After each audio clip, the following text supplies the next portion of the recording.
lókè èèpẹ̀ yìí o. CEO Prestige Harmony Kings musical band mi bó òun mo ń kí lọ́wọ́lọ́wọ́. Ó kú oríire òní o. Ire lóní oríire àfire lọ́jọ́ gbogbo. Mo ní bó bá dọdún orógbó àmọ́ ògbó ni. Bó bá dọdún òbí yóò sì pọmọ ire. Àṣeyí ṣàmọ́dún.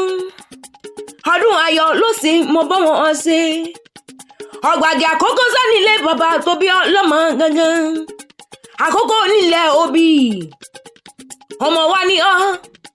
Ọmọ ẹkùn. Ọmọ agbógbòmọ̀jà ogbomọ́ni níbúrò rí.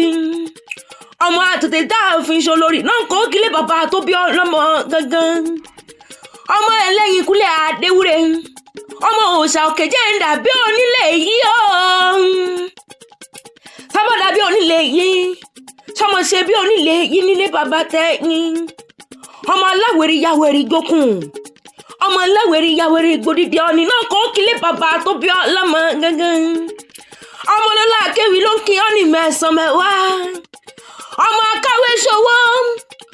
Ọmọ àkọ́bí ìṣọ̀rọ̀ náà kó kílé bàbá tẹ́yìn. Ọmọ wa ọmọ ẹkùn láàfin náà kó kílé bàbá tó bí ọlọ́mọ gangan.